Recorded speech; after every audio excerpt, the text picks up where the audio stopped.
Hello नमस्कार, कशा आहात सर्वजण? मस्त मजेत ना? तर चला, नवीन एका व्हिडिओमध्ये मी सुजाता आपल्या सगळ्यांचं अगदी मनापासून स्वागत करते. आणि आता सगळ्यात अगोदर म्हणजे सगळ्यांना गणेश चतुर्थीच्या खूप खूप शुभेच्छा. आणि आता गणपती येऊन झाल्यात 2-3 दिवस आणि आता गौरीसुद्धा येणार आहेत 2 दिवसानंतर.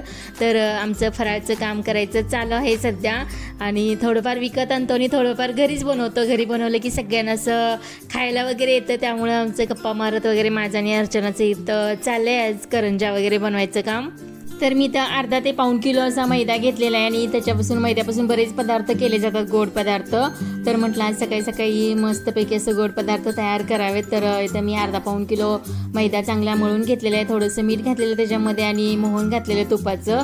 आणि शूट घ्यायला कोणी तर नव्हतं, सगळे बाहेर गेले होते. तर मम्मी वगैरे पण नव्हत्या घरी. मग म्हटलं चला तेवढंच जराचं शूट घेतलेलं आहे. तर मैदा वगैरे छान असा मळून घेतलेला आहे इथं मी. आणि त्याच्यानंतर चिरोटे करून घेऊया म्हटलं पहिला. तर मी ह्याच्यासाठी 3 समप्रमाणात असे गोळे करून घेतलेले आहेत. आणि एका ह्याच्यामध्ये लाल कलर घातलेला आहे गोळ्यामध्ये, आणि एका गोळ्यामध्ये हिरवा कलर घातलेला आणि एक आहे तो पांढरा तसंच ठेवलेला आहे. आणि कलरफुल चिरोटे असे छान दिसतात आणि दिसायला एकदम भारी वाटतात आणि टेस्टला पण छान लागतात. तर जास्त काही कलर घालायचा नाही, कारण जास्त कलर वगैरे घातले की कडवट वगैरे होतात. तर मी तो थोडा जसा कलर घालून घेतलेला आहे. 3 प्रकारचे गोळे तयार करून घेतलेत चिरोटे बनवण्यासाठी. तर याच्यामध्ये तुम्हाला तुमच्या आवडीनुसार तुम्ही कलर घालू शकता. तर मला लाल आणि हिरवा घालायचा होता, म्हणून मी हे 2 कलर घालून घेतलेत. आणि पातळ अशी आपण ज्याप्रमाणे चपाती लाटतो ना, तर त्या प्रकारे आपल्याला हे पातळचं लाटून घ्यायचं आहे. तर मी सगळे गोळे इथं बघा 3सुद्धा गोळे लाटून घेतलेले आहेत. आणि पहिला आहे तर तो कलर आहे हिरव्या कलरचा गोळा घेतलेला आहे. आणि साठा म्हणजेच तूप आणि आपल्याला मैदा मिक्स करून घ्यायचं आहे. 2-3 चमचे तूप आणि मैदा त्याच्यामध्ये थोडंसं घालून त्याचं साठा तयार करून घ्यायचं आहे. आणि जे काही आपण पोळी किंवा चपाती लाटलेली म्हणजे चपातीसारखीच ते लाटलेलं आहे ना, तर त्या पोळीवरती आपल्याला चांगला पसरून घ्यायचा आहे साठा तो. तर छानपैकी असे एकावर एक असे गोळे जे काही चपात्या लाटलेल्या आहेत ना, तर त्याच्यावरती ठेवून साठा असा आपल्याला व्यवस्थित लावून घ्यायचं आहे. तर मी पहिला अगोदर हिरव्या कलरचा चपाती ठेवलेली आहे आणि त्याच्यानंतर जी काही पांढऱ्या कलरची होती ना, तर ती ठेवली आणि शेवटी आहे ती लाल कलरची ठेवून घेतली. आणि छानपैकी असं आपल्याला रोल करून घ्यायचं आहे आता. आणि थोडासा साठा आहे तर तो मी त्याच्यावरती लावून घेते आणि छानपैकी असे रोल बनवून आहे ना ते कट करून घ्यायचे.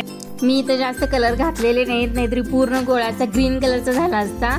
तर मी जास्त कलर घातले नाही, थोडेच कलर घातले, त्यामुळे थोडंसं शेडिंगमध्ये असे कलर आलेत. आणि असू दे म्हटलं, जास्त कलर पण खाणं चांगलं नाही आहे, तर तेवढेच म्हणून मी असं थोडंसं कलरफुल दिसण्यासाठी हे करून घेतलेलं आहे. आणि छानपैकी कट करून वगैरे घेतलेलं आहे. तर जास्त करणार नाही आहे चिरोटे, आणि थोडेशीच करणार, 4-5च बनवणार आहे नैवेद्यासाठी. आणि 1-4-5 करंजा करायचं म्हटलं, ज्या काही साठीच्या करंजा असतात ना, तर त्या करून घ्यायचं म्हटलं. आणि 4-5 चिरोटे म्हणजे जरा कलरफुल छान दिसते म्हणून. आणि जे काही बाकीच्या हे आहेत ना करंजा करून घेणार आहे. दरवेळेस ठरलेलं असतं की आपलं खोबऱ्याच्याच करंजा करायच्या.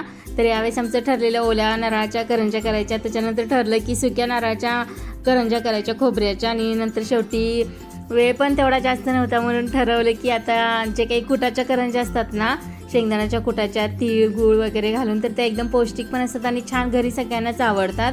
म्हणून म्हटलं की त्या प्रकारच्या करंजा करून घेऊया. तर त्या प्रकारचं सारण वगैरे अगोदरच मी करून ठेवलेलं.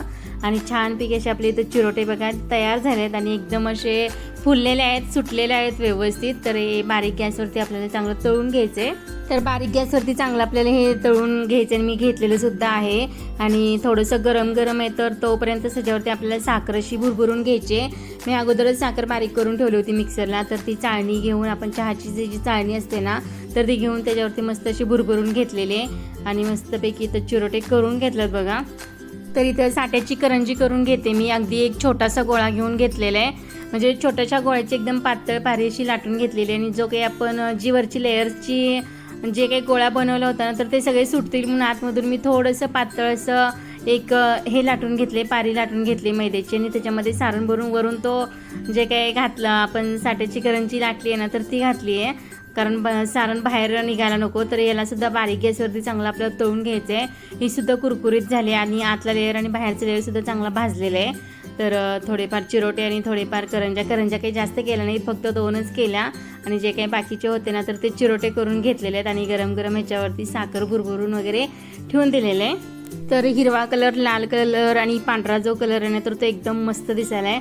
तर तुम्ही तुमच्या आवडीचे कलर असे घालू शकता. आणि जे काय आता बाकीचं होतं ना तर उभारून करणं शक्य नव्हतं, भरपूर असा मी मैदा मळलेला आणि बरंच काही काही करायचं होतं, लवंग लतिका वगैरे जर असं करावं म्हटलं पण ते पण काही करणं शक्य झालं नाही. आणि त्यात मम्मी पण नव्हत्या, आज गेल्या होत्या बाहेर जरा, त्यामुळे आम्ही दोघीच होतो. तर सगळे गोळे असे अर्चना लाटून देते मला आणि मी जे काही भरून वगैरे ना भरून करून मी तळून घेते. तर सगळे करंज्या असे आम्ही आता दोघीजण बसून करायला लागलो. आणि ही काही गॅसची शेगडी, लाईटची शेगडी आहे, गॅसची नाही. आणि याच्यावरती तळून पण होतं आहे, छान होतं आहे. कारण काल रात्रीच आम्ही करंज्या वगैरे पण, करंज्या नव्हे चकली बनवली होती, तर चकली छान अशी तळली होती. मग म्हटलं आपण ती शेगडी आता खाली घेऊया आणि त्याच्यावरती करंज्या वगैरे अशा छान अशा तळून घेऊया. आणि ही शेगडी आहे मम्मींची, जवळजवळ 26-27 वर्ष झालं ती अशीच पडून होती. आमचं लग्न झाल्यापासून आम्ही काय त्याचा यूज केलाच नाही. तर आता बरेच वर्षांनी ही शेगडी आता चालू आहे की नाही बघायला आम्ही घेतली, तर ती चालू आहे. तर करंज्या वगैरे छान करून झाल्या. आणि आज नैवेद्याला खिरीचं पण प्लॅनिंग केलं होतं, गव्हाची खीर बनवण्याचं. तर खिरीचे जे काही गहू असतात ना तर ते सुद्धा मिक्सरला बारीक वगैरे करून धुवून वगैरे ठेवून दिलं होतं अर्ध्या तासासाठी. आणि जे काही इकडं आपण हे करायचं होतं ना, करंज्या चिरोटे वगैरे बनवायचे होते, ते करत करत तिकडं ते खिरीचं पण चालू होतं आमचं काम, शिजायला ठेवायचं वगैरे. तर ती चिरोटे करायच्या अगोदर सगळं खीर वगैरे शिजवून ठेवली होती. आणि त्याच्यानंतर गूळ वगैरे मिक्स करून ते सुद्धा गॅसवरती परत ठेवून दिलं होतं थोड्या वेळासाठी. आणि छान अशी खीर पण केली, चिरोटे पण केले. तर गणपती आल्यानंतर सगळ्यांच्याच घरी असे गोडधोड पदार्थ केले जातात. आणि हे जवळजवळ 8-9 दिवस, अनंत चतुर्थीपर्यंत कसे दिवस जातात ना ते सुद्धा कळत नाही. कारण दररोज एक एक नवीन नवीन पदार्थ असं आपण बनवत असतो नैवेद्यासाठी. तर मग आज आमचं ठरलं होतं की आज खीर बनवूया, नंतर काहीतरी फराळासाठी. आता 2 दिवसावरतीच गौरी आलेत, तर त्याच्यासाठी आपण फराळाचं पण थोडंसं बनवूया. तर सकाळपासून आमचं प्लॅनिंग चालूच होतं. तर सगळं आज बऱ्यापैकी सगळंच केलेलं आहे. कालसुद्धा आम्ही चकल्यासुद्धा अगोदर करून घेतलेल्या आहेत, कारण भाजणी वगैरे अगोदरच करून ठेवली होती. तर त्या चकल्या वगैरे पण केल्या. आणि जे काही खीर आहे ना बघा आमची तर म्हणजे तयार झाली आहे. आणि कलर वगैरे पण एकदम छान आला आहे. तर मस्तपैकी आज खीर वगैरे झालेली आहे करून. तर हे खिरीचे खपली गहू असतात ना तर ते आईने मला दिले होते परवा, तर म्हटली होती खीर कर नैवेद्यासाठी. तर म्हटलं चला आज गहू वगैरे पण आहे, आम्ही पण थोडंसं आणून ठेवलं होतं, पण आईने दिलेला जे काही गहू होते ना तर त्याची आम्ही इथं खीर बनवली. आणि एकदम छान अशी खीर पण झालेली आहे. आणि नैवेद्य वगैरे दाखवून झाला.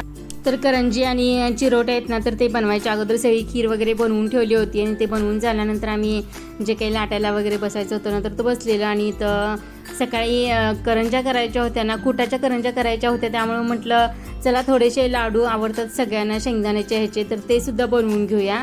तर इथं माझ्याकडे चॉकलेटचे मोल्ड्स वगैरे भरपूर होते.